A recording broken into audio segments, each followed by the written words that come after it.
Hello प्यारे दोस्तों, आप सभी कैसे हो? आशा करता हूँ कि आप सभी लोग बिल्कुल अच्छे होंगे।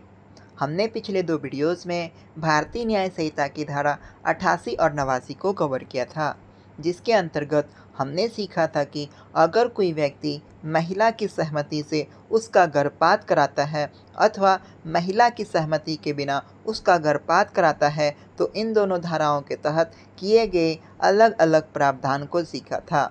अगर आपने वह वीडियोज़ नहीं देखा है, तो मैं आपको डिस्क्रिप्शन में लिंक प्रोवाइड कर दूँगा। साथ ही साथ आज हम लोग जानने का प्रयास करेंगे, अगर कोई व्यक्ति महिला की सहमति से उसका गर्भपात कराता है अथवा महिला की सहमति के बिना उसका गर्भपात कराता है और इन दोनों कंडीशन में महिला की मृत्यु हो जाती है, तो वह व्यक्ति भारतीय न्याय संहिता की किस धारा के तहत आरोपी होगा। चलिए बिना देर किए हुए हम लोग वीडियो को स्टार्ट करते हैं। आप हमारे साथ बने रहें।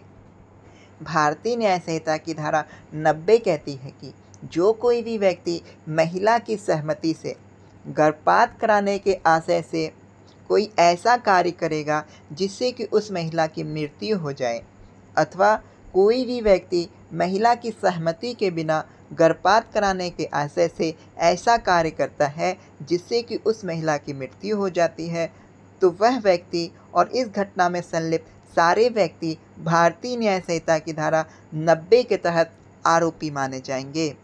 सरल शब्दों में हम कहें तो जो कोई भी व्यक्ति महिला की सहमति से उसका गर्भपात कराते हैं, गर्भपात के दौरान महिला की मृत्यु हो जाती है अथवा जो कोई भी व्यक्ति महिला की सहमति के बिना उसका गर्भपात कराते हैं और गर्भपात के दौरान उस महिला की मृत्यु हो जाती है, तो इस घटना में संलिप्त सारे व्यक्ति भारतीय न्याय संहिता की धारा 90 के तहत आरोपी माने जाएंगे। चलिए इस धारा को हम लोग एक एग्जाम्पल से समझने का प्रयास करते हैं। इस धारा से संबंधित पहला एग्जाम्पल आपके समक्ष ये रहा। चलिए आसान तरीके से हम लोग समझने का प्रयास करते हैं। मान लीजिए 8 साल पहले किसी महिला की शादी होती है।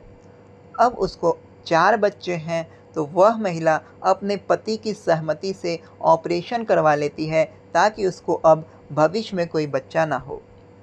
लेकिन किसी कारणवश वह महिला गर्भवती हो जाती है, तो वह अपनी सहमति से अपने पति के साथ डॉक्टर के पास जाती है और अबॉर्शन करने के लिए कहती है। डॉक्टर अबॉर्शन करने के लिए तैयार हो जाता है। ऑपरेशन के दौरान डॉक्टर जो है एनेस्थीसिया देना भूल गया और ऑपरेशन के दौरान ही महिला का देहांत हो गया।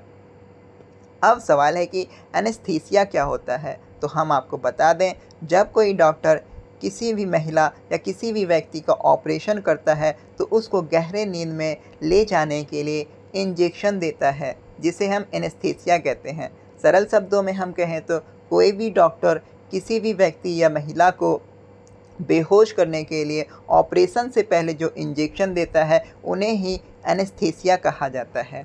उपरोक्त एग्जाम्पल से हमें यही पता चलता है कि महिला ने गर्भपात कराने के लिए सहमति दिया था, लेकिन उस दौरान महिला की मृत्यु हो जाती है।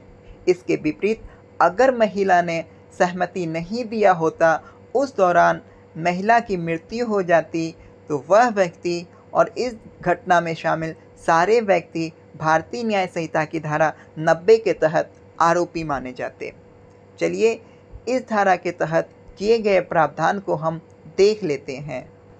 इस धारा के अंतर्गत किए गए प्रावधान में से हम सबसे पहले उन शर्त को देख लेते हैं जब महिला गर्भपात कराने की सहमति दे देती है और उस दौरान महिला की मृत्यु हो जाती है। तो इस घटना में सत्य पाए गए आरोपी को 10 वर्ष की सज़ा का प्रावधान किया गया है। उसके अलावा जुर्माना का भी प्रावधान है।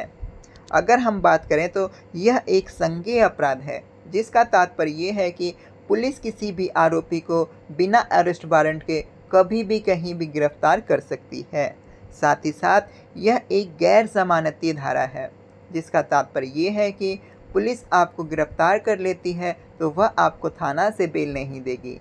इसका तात्पर्य ये है कि वह आपको माननीय न्यायालय में उपस्थित करेगी। इसकी सुनवाई सेशन कोर्ट में होगी। साथ ही साथ यह एक समझौता अयोग्य धारा है, जिसका तात्पर्य है कि अभियुक्त और वादी पक्ष में समझौता नहीं हो सकता है।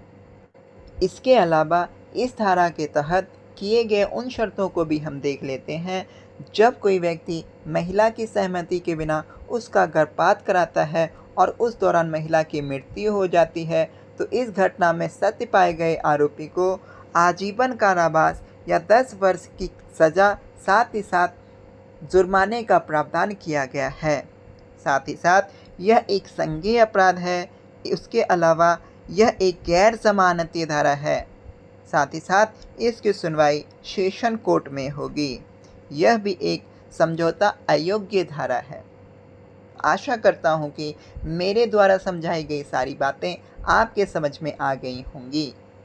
आप हमारे साथ बने रहें, हमें लाइक और सब्सक्राइब कर मोटिवेट करें, ताकि हम आपके लिए और भी अच्छी वीडियोस लेकर आएँ। तब तक के लिए आप अपना ख्याल रखें, अपने परिवार का ख्याल रखें। हम आपसे मिलते हैं नेक्स्ट वीडियो में। जय हिंद।